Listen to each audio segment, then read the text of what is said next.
Why is modern fantasy and sci-fi so bland? Why does it always fall flat and fail to conjure the excitement and drama of those classic stories and epics that we all found so inspiring? Why does it feel like we don't actually have anyone to root for anymore? If you take something like Luke Skywalker's fall from grace, or the Federation in Star Trek Picard becoming a sort of grim utilitarian dystopia, you're left with a bad taste in your mouth and a sinking feeling in your stomach. And there's a simple reason for that. Our modern fantasies have no heroes, because the worlds they now inhabit have no clear ideas about the nature of good and evil. This is all being done in a misguided attempt to bring greater depth and nuance to storytelling, but by erasing the lines between good and evil, they haven't added complexity, but simply flattened the moral landscape into a nondescript and undifferentiated gray goo. With no lines in the sand, it's impossible to have heroes or villains. There's nothing to fight for or against. And this is a problem we faced when we first started writing our new book, Cults of Zahak. Our initial concept was to give a deeper look into the ecology and creation of golems in fantasy role-playing games. We wanted to provide better mechanics and more opportunities for drama in these games by bringing these creatures to life in a way that no one's really seen before. And first, we thought that this would be a great resource for players who want to create these classic monsters in their games. But the more we thought about it, the more it became clear there are really serious moral implications to making such a monster, and that presenting this as a player-facing resource would be giving into the temptation of flattening the ethical landscape like so much bad television. When we look at older fantasy, the things that made it great and memorable, and that made the characters into heroes, was that they were faced with difficult but clear moral choices. They didn't always know what to do when faced with challenges, but there was never any question about where they stood and what was at stake. And this doesn't make these characters one-dimensional. They had temptations, they had fears, their courage faltered, and because of that, they struggled. There was drama, there was something to lose. The only way that this is possible is when there are lines to be crossed, and when characters have a choice between right and wrong. Without this, you don't have villains, and villains who exist in a world of clear moral vision are actually more terrifying because they're armed with the knowledge of right and wrong and still choose evil. And this is imminently realistic. Knowing the lines of good and evil does not rob characters of nuance. A character who chooses evil actually has reasons for those choices. These motivations are where the nuance lives, not in the nature of the dividing line of morality itself. Take, for instance, Willow from Buffy the Vampire Slayer. Buffy was a show that had explicitly defined ideas about good and evil. Not only were vampires literal demons, but your worst fears as a teen would spring to life as monsters. But this show, goofy as it was, didn't lack for moral complexity. In the later seasons, when Willow became a powerful magic user, she had her lover ripped away from her in a horrible murder. She gave in to despair and went on a rampage of grief and bloodshed. She was a character that always knew the difference between right and wrong, but was so deeply aggrieved that she tapped her nearly unlimited magical power in an attempt to annihilate the world. She wanted all others to suffer as she suffered. And this is one of the deepest and most fundamental conceptions of evil that mankind has. This is Milton's Satan. This is Melkor and Sauron. And when we were working on Cults of Zahak, we came to the conclusion that our fantasy world must have clear lines of good and evil. Without them, it's like having no contrast in a painting. It's the juxtaposition of light and dark that forms an image that is even intelligible. This sort of drama is not possible when all convictions are treated equal. When morality is flattened and its lines are erased, you don't add nuance or complexity. You destroy any chance that you can ever have it. You see, agency requires choice between different alternatives. If any alternative is just as valuable as the next, your outcomes are all the same. You reduce the world to gray goo, and you demoralize the human spirit.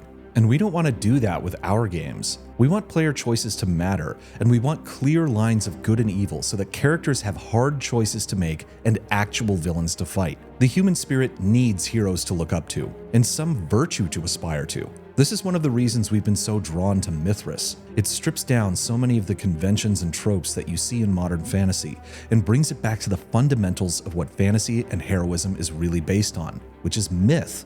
Myth drives all of our greatest stories.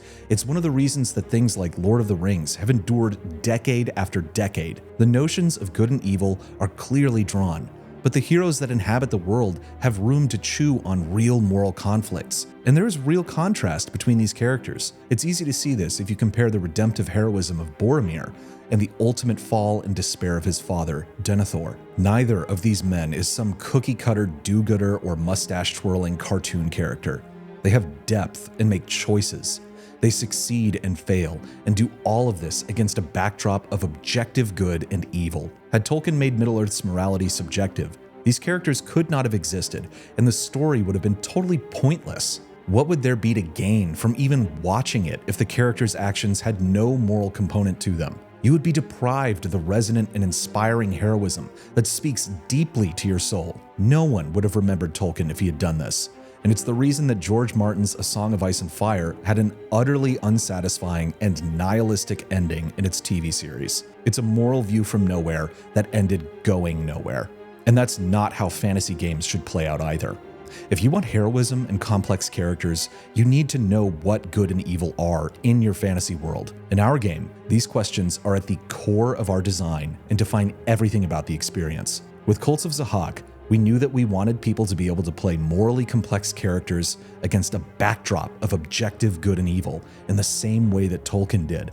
And while we are huge fans of games like Vampire the Masquerade, which presents a true world of darkness with evil around every corner, we wanted to be sure that the opportunity for real heroism is always present. And to do that, we knew we needed to define what true evil looks like in our setting. Cults of Zahak is a book of foes, but more than that, it's an unflinching examination of the philosophy and religions of the most vile individuals you can possibly imagine. Worshipping a dark deity that is centered on mankind giving in to despair, nihilism, true hatred, and the undoing of civilization, these dark cults can spring to life from just a single person giving into these evil values. Zahak whispers to the hearts of men and women who allow weakness and fear to rule their life, and grants them twisted power for their betrayal of all they once held dear. These cults operate in secrecy to undermine the communities they prey upon, and the suffering and immiseration that they spread fuels their dark sorcery. And like Willow and Buffy the Vampire Slayer, these characters are not practicing this dark magic because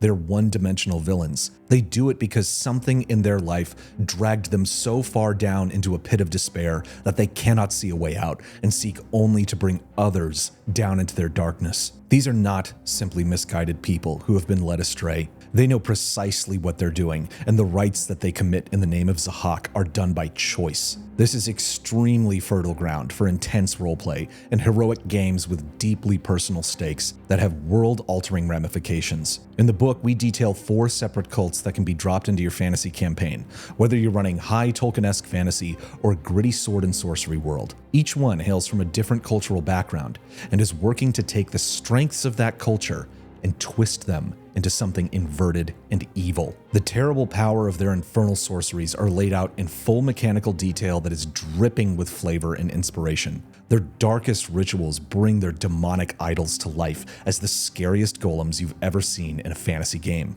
We provide a full write-up for multiple pre-made golem characters that you can drop into your fantasy world and pit against your players. But even farther than that, Cults of Zahak includes a full sandbox city adventure, Shadows over Avalok. This adventure has more than 36 fully fleshed out NPCs with conflicting motives and religious beliefs, and a dark cult working beneath the surface to tear the city apart. This adventure is more than a series of plot hooks. It provides a vivid picture of the Arthurian city of Avalok, the crown jewel of humanity. With the rightful king gone on crusade, the city is beginning to falter. Your players have an opportunity to save it and become legends in their own right. With pre-generated characters that have goals and passions of their own, your table can jump right in and use the Mythras imperative rules that are free on DriveThruRPG. So don't miss the Kickstarter for Cults of Zahak, launching on Tuesday, November 12th. You've got an opportunity to give your players the heroic fantasy you've all wanted for so long. Fantasy games don't have to be rudderless moral gray goo. It's time to be a hero again,